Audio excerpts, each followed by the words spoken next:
Assalamualaikum warahmatullahi wabarakatuh. Kembali lagi bersama kami kelompok 2. Sebelumnya perkenalkan, nama saya Rivaldi Alfian Zulfikar. Nama saya Ferdi Ardiansyah. Nama saya Arya Akmal Firdaus.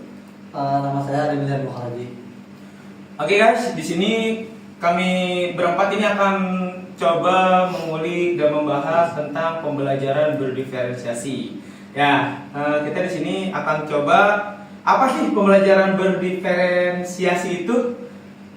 Coba kita pandang sendiri-sendiri dulu ya. Kalau menurut saya pribadi dari yang sudah dibaca menurut teori-teori yang sudah ada, pembelajaran berdiferensiasi itu adalah pengajaran yang dengan menggunakan metode berbeda untuk mengetahui atau melihat si anak ini peserta didik ini bisa belajar sesuai dengan kemampuannya. Nah, silakan bisa disambung mungkin oleh Pak Adit.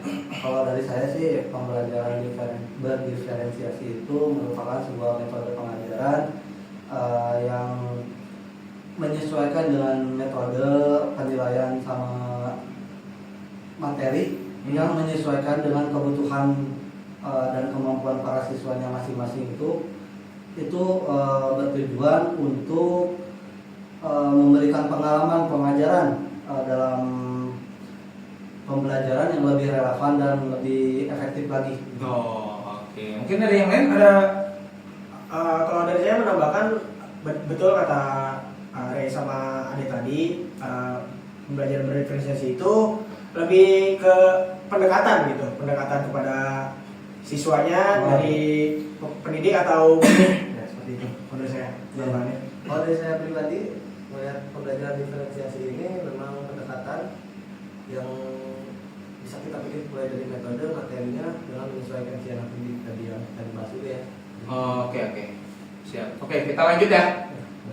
Nah, di sini juga itu ada menurut Tomlinson di tahun 2001 itu ada 3 cara dalam memetakan sebuah pembelajaran berdiferensiasi yang untuk kebutuhan para belajar siswa. Terus yang pertama itu ada kesiapan dalam belajar siswa atau readiness, yang bersifat mendasar. Terus ada juga yang bersifat lambat cepat. Terus yang kedua itu ada minat siswa juga. Terus yang ketiga itu ada profil belajar siswa. Profil belajar siswa itu ada preferensi modalitas dalam belajar visual. Contoh misalnya visual, authority atau kinestetik. oh, oke. Jadi menurut si tim Tomlinson ini dia membagi itu ada 3 ya. Yang pertama itu kesiapan belajar. Nah, di kesiapan belajar ini ada yang bersifat mendasar dan juga ada yang lambat cepat, maksudnya untuk si peserta didik ini. Terusnya ada lagi yang keduanya itu minat siswa. Nah, mungkin yang kita udah pelajari juga ya, minat ini kan terbentuk karena adanya kemauan juga ya.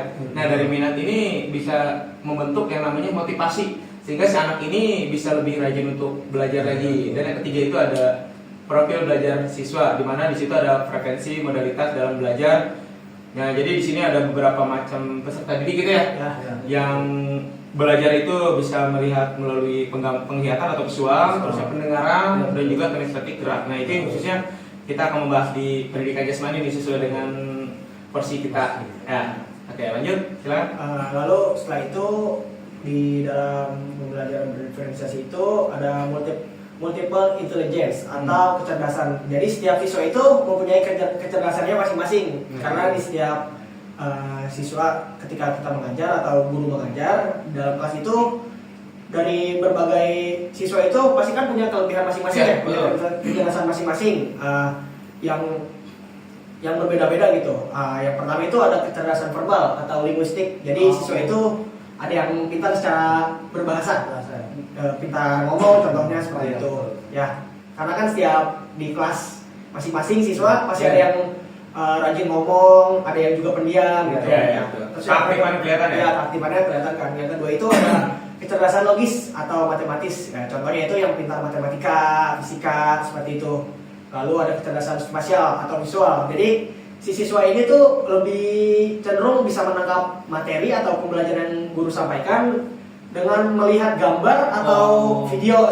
Ya kan sekarang Gen Z atau Gen Alpha kan lebih digital, karena kan dengan seiring perkembangan zaman gitu. Jadi mengikuti arus gitu. ya seperti itu.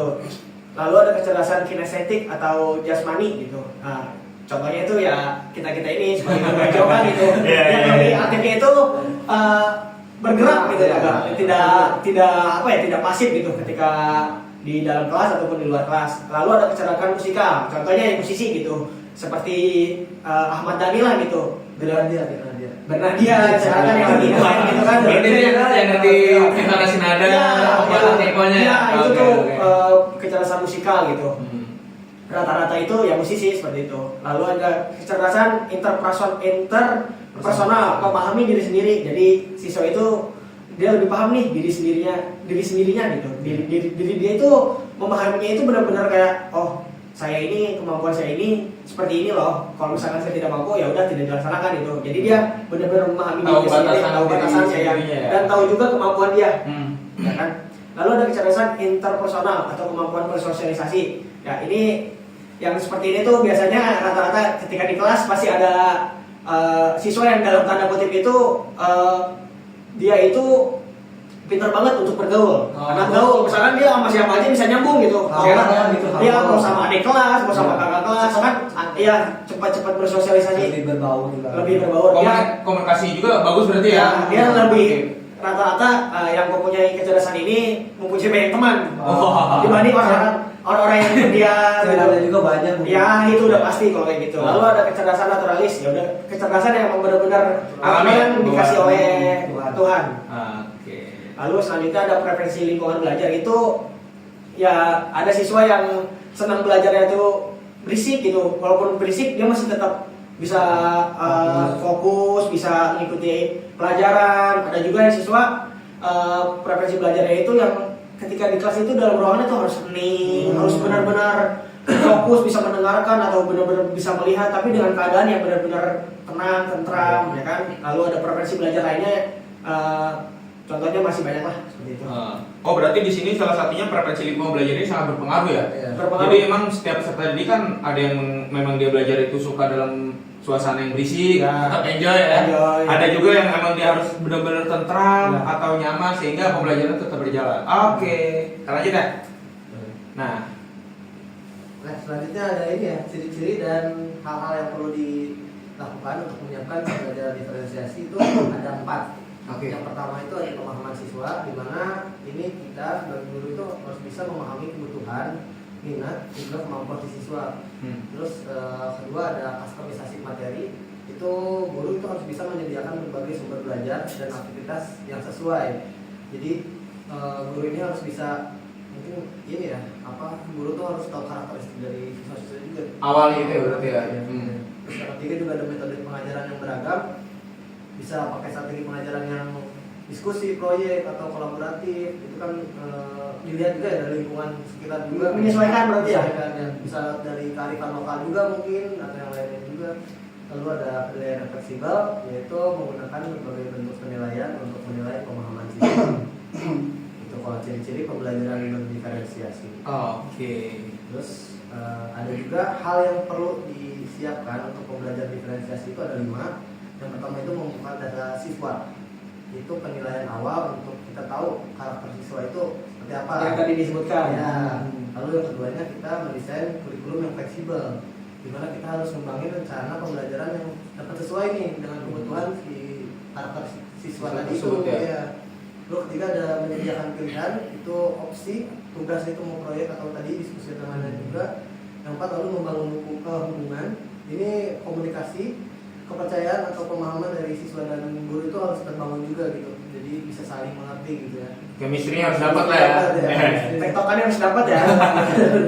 Lalu yang kelima, terakhir itu ada mengatur ruang kelas, di mana di situ ada menyusun ruang kelas yang mendukung kolaborasi dari kelas. Oh, ini menyinggung sedikit ya dari mengatur ruang kelas. Nah, kita kan terkadang ruang kelas juga nih ada yang cuman posisinya itu kan ada yang lurus, ke belakang gitu. Mungkin di sini dimaksud mengatur ruang kelas juga bisa dicakup dengan model-model posisi tempat duduknya juga ya. Bervariasi Nah, ya. bervariasi ya. Ada yang letter U. Ya.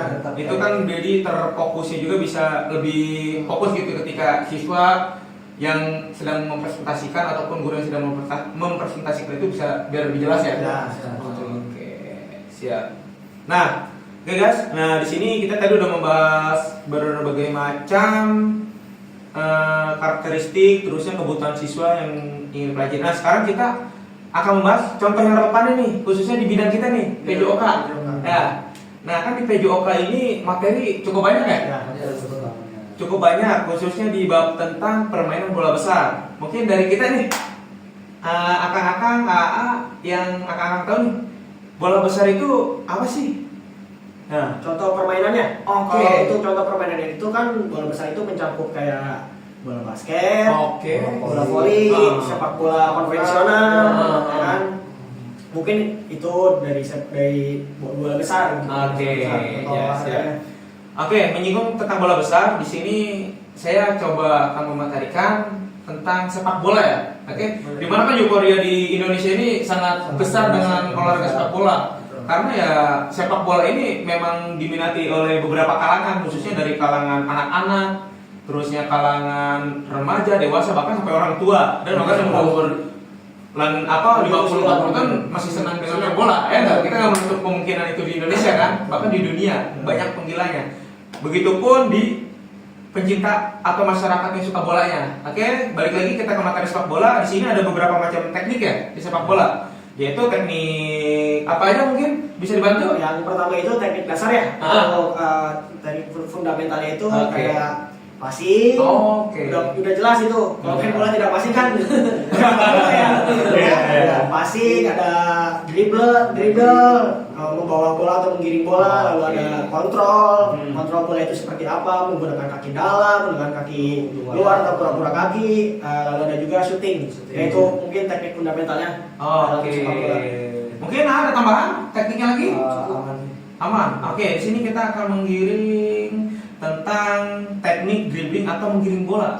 Secara gambaran kita nih, berarti menggiring bola itu kita harus membawa bola menggunakan kaki kan, dari sepak bola menggunakan kaki kan? Mungkin pakai tangan gitu. Mungkin juga. Jadi kita menggunakan kaki di mana bola itu jangkauannya caranya itu menggiring itu tidak terlalu jauh dari kaki, betul nggak? Nah, di sini kita akan masukkan ke contoh yang relevan dalam pembelajaran berdiferensiasi. Jadi sebelum masuk ke materi teknik dribbling ini, ya kita ini sebagai calon guru ataupun guru membagi kelompok menjadi 3 bagian, teman-teman ternyata. Nah, di sini yang pertama itu ada namanya kelompok mau berkembang, di mana dia tuh kelompok ini mau berkembang dan dia tuh baru pengen mencoba, ya. Nah, di sini tuh guru menggunakan yang namanya teknik scaffolding.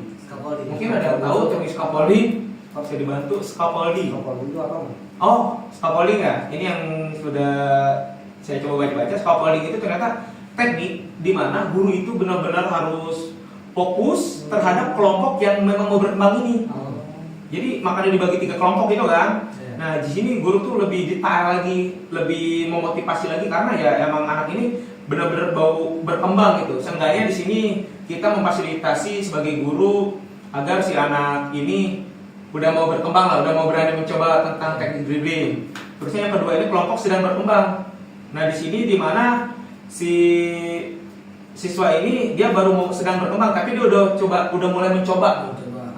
Nah, di sini guru memposisikan dirinya sebagai salah satu penyemangat juga, tapi nggak terlalu detail seperti yang kelompok yang mau berkembang. Jadi cuma mengarahkan, tapi habis itu diulang lagi, repetisi lagi agar contoh di dribbling sepak bola ini di bagian yang sedang berkembang ini mungkin dengan tracknya itu dia masih lurus, ya belum ada rintangan seperti kon-kon yang nanti variasi dalam belajar itu dijadikan sebuah variasi ya. Nah, jadi masih agak lurus. Nah, terusnya setelah dia guru ini fokus kepada sedang yang berkembang, lanjut ke kelompok yang mahir. Kelompok yang mahir ya kita udah tahu lah, yang namanya mahir itu udah apa, seperti apa? Udah bisa. Nah, udah bisa. Ibaratnya seperti kita cuma menyontohkan atau menjelaskan, oke, dribbling sepak bola menggunakan kaki gini, dia udah tahu. Jadi si guru itu hanya cuma memberikan sebuah motivasi saja ternyata teman-teman. Ya, dia memberikan motivasi. Setelah itu guru memberikan instruksi hanya dengan Oke, yang untuk kelompok yang ini, yang ketiga atau kelompok mahir dalam tanda kutip, melakukan dribble dengan variasi zigzag. nah betul itu. Salah satu Nah, contohnya seperti itu. jadi di situ ada tantangan baru lagi nih, Ya. challenge-nya lagi ya. Dimana ya anak pasti yang udah mahir ini dia lebih lebih apa ya, lebih tertantang lagi. Ya. Adrenalin dia, oh ternyata ada yang lebih sulit lagi nih. Iya. Saya udah bisa nih, saya harus bisa melewati jenjangnya ini. Iya. Mungkin seperti itu ya. Iya. Jadi itu salah satu contoh dari pembelajaran berdiferensiasi dengan contoh yang relevan. Kita masuk ke tahap yang materi sepak bola dengan menggunakan teknik dribbling dan mengelompokkan 3 kelompok. Iya. Oke. Ya, mungkin ada yang mau ditambahkan dari akan-akan? Ya mungkin kalau untuk pembahasan yang kita tadi bahas ya, kesimpulannya itu ya emang sebagai calon guru PJOK kita semua itu sebenarnya pembelajaran berdiferensiasi itu memang benar-benar sangat penting gitu, dan juga emang benar-benar sangat terpakai nantinya gitu.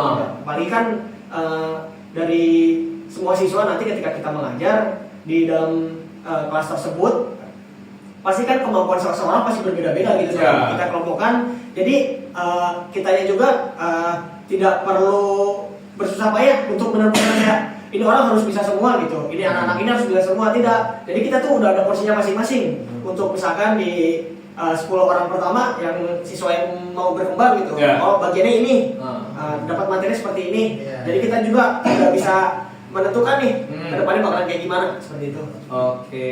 Mungkin ada tambahan lagi dari Akang Ade dan Kang Arya?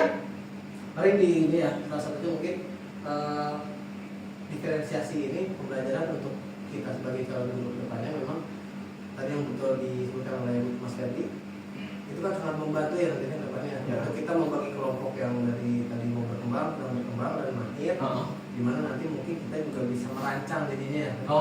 Oke. Mungkin anak yang belum ini itu berarti kan harus dikasih waktu yang lebih gitu. Ya, betul. Ya.